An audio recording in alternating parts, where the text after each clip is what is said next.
ఆరాధన మరి మన యొక్క వందార ఫామ్లో ఉండి మనం జరుగుతుంటానికి దేవుడు చిన్న గొప్ప ధన్యతను బట్టి మొట్టమొదటిగా ప్రభుని యేసు క్రీస్తు వారికి కృతజ్ఞతాస్తుతులు చెల్లించుకుంటా ఉన్నాను.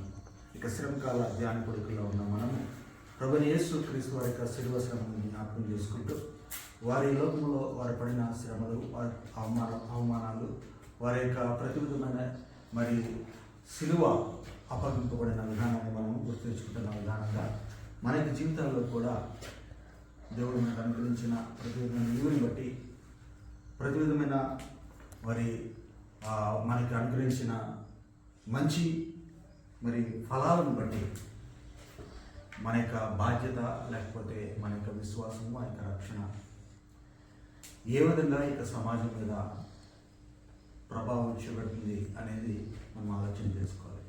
మన యొక్క విశ్వాసం, మన యొక్క రక్షణ సమాజం మీద ప్రభావం చూపించడానికి ముందుగా మన యొక్క విశ్వాసము, మన యొక్క రక్షణ మన యొక్క కుటుంబంలో ప్రభావం చూపించాలి.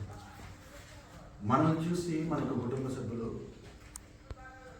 మరి వారి యొక్క విశ్వాసంలో బలపడే విధంగా, వారి యొక్క రక్షణలో బలపడే విధంగా మన యొక్క విశ్వాస జీవితాలు ఉన్నాయా లేదా అనేది మనం ఆలోచన చేసుకోవాలి. అప్పటికప్పుడు మన యొక్క కుటుంబంలో మన యొక్క విశ్వాసాలను బట్టి మనకి కుటుంబ సభ్యుల్లో మార్పు రాకపోయినప్పటికీ, లేకపోతే వారిలో విశ్వాసంలో మరి బలపడే విధానం కనిపించకపోయినప్పటికీ మనము మన యొక్క జీవితం అంతా కూడా విశ్వాసం ముందుకు నడుస్తూ ఉన్నప్పుడు మన యొక్క కుటుంబ సభ్యుల యొక్క విశ్వాస జీవితాల్లో కూడా మార్పుని మనము ముందు చూడగలుగుతాం. అయితే కుటుంబాల్లో ఇప్పుడున్న సమస్య ఏంటంటే, నేను విశ్వాసని, నేను రక్షణ పొందాను, మరి నా యొక్క కుటుంబ సభ్యులు ఎప్పటికీ కూడా ఎన్ని సంవత్సరాలు అయినప్పటికీ మార్పు లేదు, విశ్వాసం లేదని మరి ఎంతగానో బలహీనపడుతూ ఉంటారు. అయితే ఇక సమయంలో దేవుడు మనతో మాట్లాడుతూ చెప్తా ఉన్నాడు, మన యొక్క విశ్వాసాన్ని బట్టి, మన యొక్క రక్షణ బట్టి ఫలితం ఇవ్వడము, ఫలితం పొందడం మనలో లేదు, కానీ దేవుడు ఆ యొక్క ఫలితాన్ని మనకు కుటుంబ సభ్యుల్లో ఇవ్వాలి. అది ఇవ్వాలి అంటే మనం ఓపిక కలిగి ఉండాలి, నిరీక్షణ కలిగి ఉండాలి.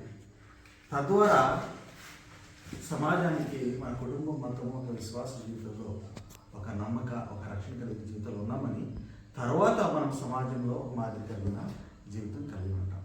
కాబట్టి మొట్టమొదటిగా మనకి కుటుంబాల్లో విశ్వాసాన్ని బలపరచుకోవాలి, స్థిరపరచుకోవాలి.